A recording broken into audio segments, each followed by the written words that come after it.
Fort. Bonjour à vous. Bonjour. Donald Trump recule. Il a annoncé hier la suspension pour 3 mois de ses surtaxes douanières, sauf pour la Chine. Fini les 20%, mais on reste quand même à 10%.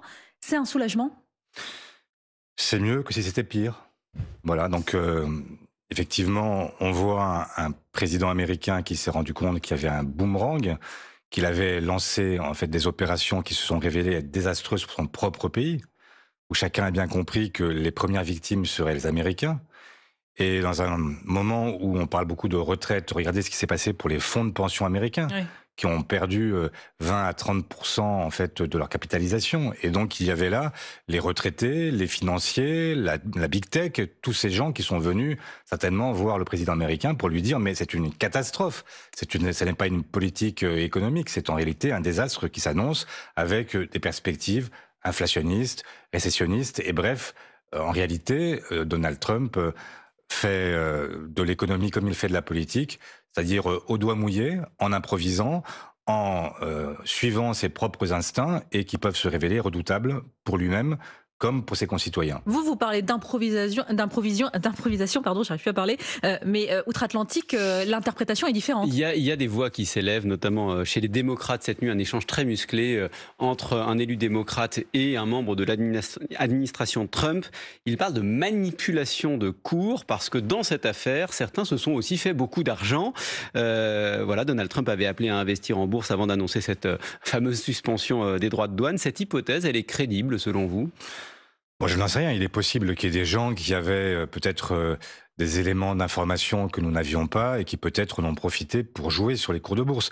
Mais je crois surtout que Donald Trump, avec ses revirements en moins de 24 heures, a surtout montré son incapacité à gérer un grand pays comme les États-Unis et à gérer les conséquences qu'avaient ces décisions sur l'ensemble du monde. Hum. Et donc, il y a là une forme, je le crains, d'improvisation, d'incapacité en réalité à tenir une ligne politique ou à une ligne Mais du économique coup, parce qu'il ne nous, sait qu'est-ce qu'on pas. fait? Qu'est-ce qu'on fait, nous, en face européen? Parce que l'Union européenne a dévoilé hier une première liste de produits américains qui seront aussi surtaxés en droits de douane. Une deuxième liste est prévue à la fin du mois. Qu'est-ce qu'on fait en attendant? On suspend, nous aussi? Alors moi, ce que je crois, c'est que il va falloir maintenant que les Européens, les Français, se posent les bonnes questions. On ne peut pas être simplement là à réagir à ce que fait Donald Trump. Il faut anticiper. D'abord parce que les droits de douane n'ont pas totalement disparu. Il y Ils a ont 10%. été augmentés de 10%.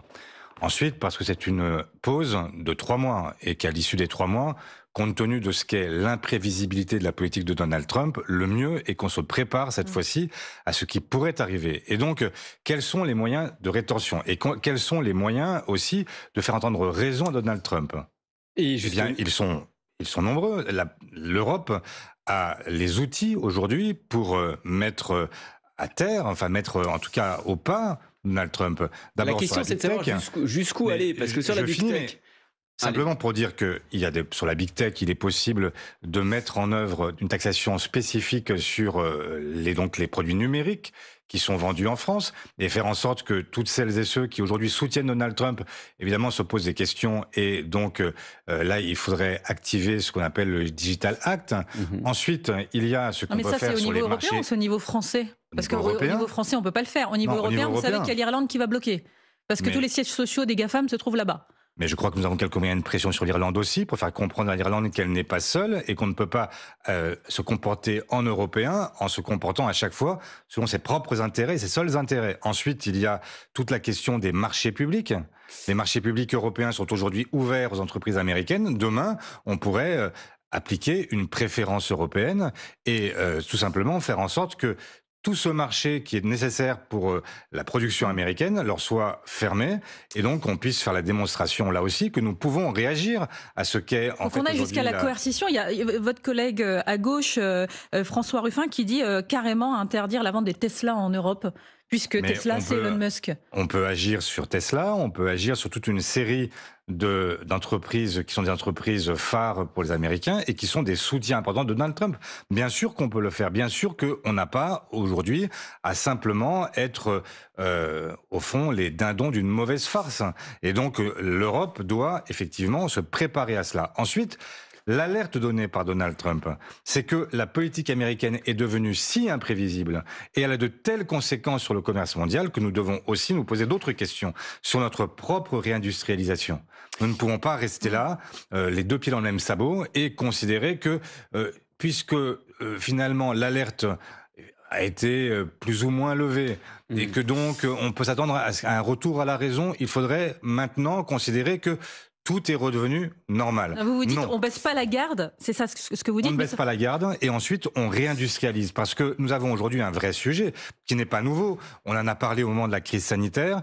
Nous avions à ce moment-là découvert que nous n'avions ni masque ni toute une série de produits dont nous avions besoin, directement de l'oxygène jusqu'à un certain nombre de médicaments dont nous avons manqué pendant cette crise. Et juste un dernier mot sur la question de défense, sur la question industrielle, sur la question en fait sanitaire, sur la question agricole, nous avons besoin aujourd'hui de préparer notre continent à toutes les situations et donc retrouver une souveraineté que nous avons perdue. Il y a une baisse de la croissance qui a été annoncée hier par le ministre de l'économie. C'est la conséquence notamment de cette guerre commerciale, en tout cas de l'incertitude qu'elle suscite. Ça risque d'être encore plus compliqué de préparer ce budget 2026 qui était déjà un cauchemar. Est-ce que vous craignez que le gouvernement ait la tentation de l'austérité ? D'abord, la réalité, c'est que les prévisions de croissance avaient déjà baissé pour tout le monde, sauf pour le gouvernement, avant même les annonces de Donald Trump. Et donc, c'était la politique d'Emmanuel Macron qui était déjà sanctionnée. Maintenant, j'entends bien qu'il y a aujourd'hui une volonté d'utiliser tous les sujets pour revenir sur le modèle social français. Ça a été l'effort de défense, c'est maintenant la politique commerciale des États-Unis. Donc bref, à chaque moment, il y a toujours des gens, quelles que soient les situations, quels que soient les moments, qui ont toujours utilisé tous les prétextes possibles. Mais là, il y a les Quand il y a moins de quand même. croissance, voilà, il y a moins de rentrée fiscale. C'est mathématique pour le coup. S'il y a moins de rentrée fiscale, s'il y a moins de recettes, il va falloir quand même maintenir l'objectif de déficit. Et donc quand on a moins de recettes, il faut faire des efforts par ailleurs. Mais il y a moins de recettes parce que le gouvernement français a choisi depuis 8 ans d'avoir moins de recettes. Via les impôts, c'est ça? Pas d'augmentation d'impôts? Bien sûr, parce que quand vous avez un gouvernement qui dit « bon, on va avoir moins d'argent, mais surtout on ne touche pas à l'imposition des plus riches », il y a un problème. Effectivement, on demande des efforts à tous les autres, parce que quand on touche au modèle social français, on touche à tous les Français qui ne sont pas milliardaires. En revanche, là, les milliardaires, on n'y touche jamais. Je rappelle qu'il y a quelques mois, le gouvernement s'était engagé, avant l'été, à ce qu'il y ait une taxe sur le patrimoine des plus riches. Où est cette taxe ? On n'en a plus entendu parler. Je vois que pour l'année prochaine, la surtaxe qui était cette année prévue de l'ordre de 8 milliards, qui permettait de toucher les grandes entreprises, elle devait, sous Barnier, être de 2 années. Elle est devenue une taxe sur une seule année avec M. Bayrou. Et voilà que c'est le seul engagement qu'ils tiennent. Moi, ce que je dis, c'est qu'on ne peut pas à chaque fois faire peser la charge sur les Français les plus modestes, sur celles et ceux qui ont besoin des services publics, qui ont besoin d'être accompagnés, parce qu'autrement, ça va devenir un cauchemar pour celles et ceux qui n'en ont pas les moyens. Il y a un sujet qui remonte dans le débat, ça vient notamment du MEDEF et de la CPME, le patronat qui plaide de manière insistante pour une hausse de la TVA. Pour vous, c'est toujours non? Mais c'est toujours non. Mais vous vous rendez compte que là, je viens de vous dire qu'on n'impose pas les grandes fortunes, on n'impose pas les plus riches de ce pays. Et là, voilà que le MEDEF nous propose 2 choses, baisser les prestations sociales et également augmenter la TVA. Mais qui paye la TVA? Tout le monde. Et tout le monde la paye au même taux. Alors le raisonnement, pour être précis quand même, le raisonnement notamment du MEDEF, c'est de dire si on augmente la TVA, on peut baisser certaines cotisations sociales et donc faire baisser le coût du travail et en même temps augmenter les rémunérations des salariés. C'est la vieille idée de la TVA sociale qui n'a jamais été démontrée où que ce soit et qui a pour premier effet de venir ponctionner le budget des ménages.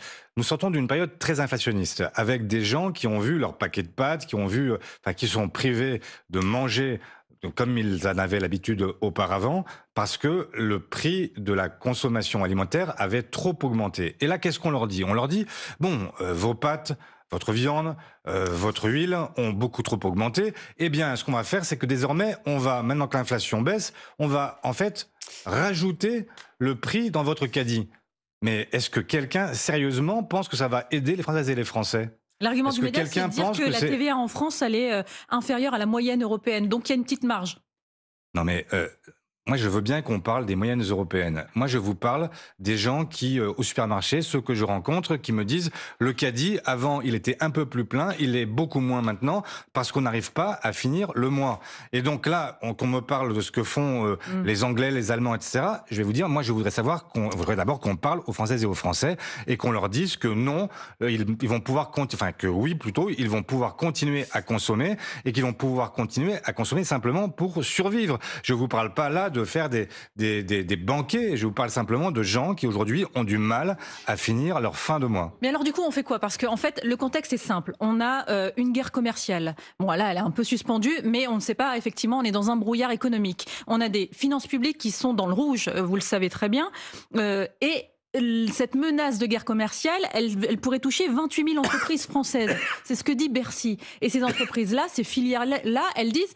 Si ça nous arrive, si ça nous tape de plein fouet, en fait, il faut nous aider. Donc, est-ce que vous dites, on va les aider, on va aider ces entreprises, celles qui seront en difficulté, via via des subventions, ou alors, effectivement, on trouve d'autres sujets, et c'est ce que proposait le MEDEF, effectivement, via la TVA.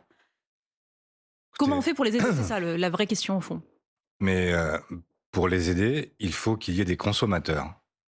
C'est quand même assez simple à comprendre, c'est que quand les gens ne peuvent plus consommer, les entreprises, elles ne peuvent plus vendre. Et donc, il faut à un moment tenir compte du fait que nous avons aujourd'hui des Françaises et des Français qui sont en grande difficulté et que nous devons accompagner. Et bien sûr, je vois ce qui se fait en Espagne avec un bouclier qui a été rebaptisé bouclier anti-Trump, qui permet là d'accompagner en permettant à des entreprises de se reconvertir, ce qui revient à dire ce que je disais il y a un instant, c'est-à-dire qu'il va falloir réindustrialiser, permettre aussi à des entreprises de se réorienter, de faire en sorte qu'elles puissent attaquer plutôt le marché intérieur européen plutôt que d'aller chercher à exporter, et donc faire en sorte que nous puissions avoir une vision qui nous emmène à une forme d'autosuffisance et de capacité aussi à écouler notre propre production. Mais cette solution espagnole, est-ce que nous, on en a les moyens compte tenu de l'état de nos finances publiques? Pardon? Cette solution espagnole, est-ce que nous, on en a les moyens compte tenu de l'état de nos finances publiques? Écoutez, il y a des choix à faire, encore une fois. Moi, je vois que chaque année, on a 80 milliards aujourd'hui d'aides aux entreprises qui sont indifférenciées. On pourrait très bien faire le choix, par exemple, sur les exonérations de cotisations sociales, de ne pas venir subventionner des entreprises qui ont des salaires très élevés et avec des emplois qui ne sont pas délocalisables. Et on pourrait faire des choix qui aujourd'hui ne sont pas faits. Et donc, moi, je souhaite qu'on ait une politique qui soit une politique qui permette de maintenir le minimum de justice sociale, fiscale, qui donne aussi une prééminence au modèle social français. Olivier Faure, le premier secrétaire du Parti Socialiste, est sur France Info jusqu'à 9h. On vous retrouve juste après le fil info de 8h46. Maureen Suignard. Les bourses asiatiques bondissent, plus 9,12% pour Tokyo en clôture. Cela devrait être de même dans un petit quart d'heure pour les bourses européennes. Conséquence du revirement de Donald Trump, il met sur pause les droits de douane qu'il voulait mettre en place. Ce sera pour le moment 10% pour quasiment tout le monde, dont l'Union européenne. Parler de la création d'un État palestinien est totalement irresponsable alors que la guerre continue, réagit sur France Info l'ambassadeur d'Israël en France. Hier, Emmanuel Macron a affirmé que la France devait aller vers la reconnaissance d'un État palestinien si certains pays reconnaissaient aussi de leur côté l'État d'Israël. Vous pouvez dès à présent faire votre déclaration de revenus 2024 et cette année, le taux de prélèvement sera individualisé pour les couples mariés et pacsés. Chaque conjoint aura un taux en fonction de ses revenus, une mesure qui doit permettre plus d'égalité dans les couples. Le PSG va-t-il filer en demi-finale de la Ligue des Champions de football? En tout cas, les Parisiens ont fait un grand pas hier avec une victoire 3-1 contre Aston Villa au match aller. Le retour, ce sera mardi prochain. Barcelone s'est aussi offert Dortmund 4-0. France Info. Le 8-30 France Info, Jérôme Chapuis, Salia Braclia. Toujours avec Olivier Faure, le patron du Parti Socialiste. Emmanuel Macron est rentré de son déplacement en Égypte, pendant lequel il s'est approché au plus près de la bande de Gaza. Il a vu les conséquences dramatiques de la guerre sur les Palestiniens et donc dans l'avion du retour, il a vertement critiqué cette guerre menée par Israël. C'était au micro de nos confrères de C'est à vous. Je ne pense pas qu'ils servent la sécurité des Israéliens dans la durée en faisant croire que la réponse n'est que sécuritaire. Et d'ailleurs, c'était la même histoire qu'ils leur racontaient il y a 15 ans et ça n'a pas été vrai, il y a eu le 7 octobre. Ceux qui pensent aujourd'hui que la réponse n'est que sécuritaire se trompent, se mentent à eux-mêmes et mentent au-delà. La réponse, elle est politique. Notre rôle, c'est d'être aux côtés de l'humanité. Il faut respecter le Premier ministre israélien, il faut respecter le peuple d'Israël, mais il faut aussi essayer de lui dire à un moment donné ce que vous faites, d'abord, n'est pas conforme au droit international. Ce que vous faites est aussi un crime, et ce n'est pas en fait vos valeurs. Et ce qui est en train d'être fait en votre nom n'est pas votre intérêt. Ce que vous faites est aussi un crime, dit le président de la République aux autorités israéliennes. Il utilise le bon mot. Enfin. Il a fallu plus de 50 000 morts, de plus de 100 000 blessés, estropiés, mutilés, pour que le président français retrouve les accents de notre pays, qui a toujours plaidé pour une politique d'équilibre et qui a toujours plaidé pour la solution à 2 États, ce qui suppose à un moment de dire son fait, effectivement, à un gouvernement d'extrême droite, suprémaciste, qui, en réalité, a fait la démonstration depuis de longs mois de son inhumanité et depuis le 18 mars, qui a rompu le cessez-le-feu avec des conséquences qui sont dramatiques, avec y compris le ciblage humanitaire et de centaines d'enfants qui ont encore payé le prix de leur vie, au prix de leur vie, cette volonté vraisemblablement jamais complètement exprimée, mais exprimée par certains quand même, de volonté de déplacement du peuple palestinien. Et je le dis, c'est à Gaza, mais c'est aussi aujourd'hui dans les territoires occupés, en Cisjordanie, où la colonisation se poursuit et où il y a là, évidemment, une alerte que le monde connaît depuis longtemps et que, à Gaza, nous sommes face à l'hypocrisie du monde. Nous sommes dans une situation où nous défendons le droit international, malheureusement trop souvent à géométrie variable. On ne peut pas dire que Vladimir Poutine, aujourd'hui, viole le droit international et ne pas mesurer que dans le même temps, Netanyahou viole le droit international. Mais c'est ce qu'a dit le président de la République. C'est ce qu'il dit aujourd'hui. C'est ce qu'il dit aujourd'hui. Et je vous rappelle que dans un premier temps, Emmanuel Macron a été plutôt dans un soutien inconditionnel et qu'il a été trop longtemps. Alors je ne vais pas le blâmer quand il vient sur des positions qui sont celles qui sont les miennes, mais je le dis aussi, ça aurait pu venir plus tôt, parce que malheureusement, ce drame, cette tragédie, elle n'est pas née hier ou avant-hier. Cette reconnaissance... Donc, nous avons besoin maintenant d'avancer, et cette reconnaissance, elle est indispensable. Et il faut qu'elle vienne en juin, parce que pour l'instant, Emmanuel Macron, il met des conditions. Mais l'Irlande, l'Espagne ont déjà reconnu en fait l'État palestinien, et je pense qu'il faut qu'il y ait un mouvement global des Européens, faire en sorte que nous ayons à peser de tout notre poids sur la décision israélienne. Mais là, dans sa prise de parole, Emmanuel Macron effectivement émet des conditions à cette reconnaissance de l'État palestinien. Il l'appelle à une reconnaissance réciproque de l'État d'Israël par les pays qui ne reconnaissent pas Israël aujourd'hui, l'État d'Israël. Ça a des chances de voir le jour? J'espère que ça verra le jour, parce que ce que je défends, ce n'est pas simplement la reconnaissance de l'État palestinien, c'est la sécurité d'Israël parallèlement à cette reconnaissance. Et la solution à 2 États, c'est 2 États qui vivent côte à côte, en paix et de manière durable. Mais je ne sais pas si ça arrivera, je l'espère. Ce que je dis, c'est que cette reconnaissance, malgré tout, elle doit être réalisée pour faire pression sur un État qui, aujourd'hui, étant dans une forme de fuite en avant et soutenu par Donald Trump, qui après, avec ce plan totalement farfelu de Gaza Riviera, en fait, où il veut transformer en fait la bande de Gaza en espèce de grande cité balnéaire, tout ça n'a aucun sens. Il faut aujourd'hui revenir à la raison, et la raison, c'est aussi l'humanité. Reste qu'Israël, juste avant vous, tout à l'heure sur France Info, il y avait l'ambassadeur d'Israël en France qui réagissait à ces déclarations d'Emmanuel Macron, parlait de la création d'un État palestinien aujourd'hui quand la guerre continue, est totalement irresponsable. C'est la position d'Israël ce matin. Mais j'entends bien que la position du gouvernement israélien est une position jusqu'au boutiste. Mais pour arriver à quoi ? Parce que à un moment, en fait, il va falloir nous expliquer quels sont aujourd'hui les buts de guerre d'Israël. En réalité, ils ont éradiqué pour une large part, enfin, les chefs du Hamas ont été abattus les uns après les autres.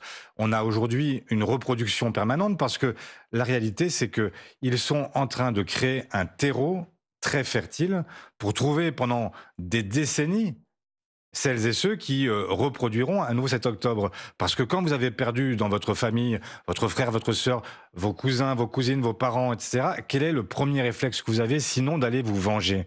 Et donc, il y a un moment, il faut retrouver une capacité de dialogue, une capacité qui permette d'engager ces deux peuples sur la voie de la paix. Autrement, vous aurez une reproduction à l'infini de ce que nous avons déjà connu. Et je pense qu'aujourd'hui, personne ne peut le souhaiter. Donc, oui, je comprends que l'ambassadeur israélien soit tenu par les positions de son gouvernement, qui est un gouvernement jusqu'au boutiste, mais nous, Européens, nous avons une autre vision et une autre voie à porter. Retour en France, Olivier Faure, vous n'étiez pas dans la rue dimanche dernier avec les autres partis de gauche, LFI et écologistes, pour manifester contre l'extrême droite, pour la démocratie. À gauche, beaucoup vous en veulent. Écoutez Manuel Bompard, le coordinateur de la France Insoumise, à votre place en début de semaine. Est-ce que quand l'extrême droite décide de défier l'état de droit, est-ce qu'il faut répondre par une autre manifestation? C'est ce que je pense, c'est ce qu'ont pensé par exemple les écologistes et un certain nombre d'associations. Si le Parti socialiste ne le pense pas, qu'ils disent pourquoi, mais qu'ils n'essayent pas d'utiliser la présence de la France insoumise comme prétexte. Je trouve que je vois bien dans une période de congrès.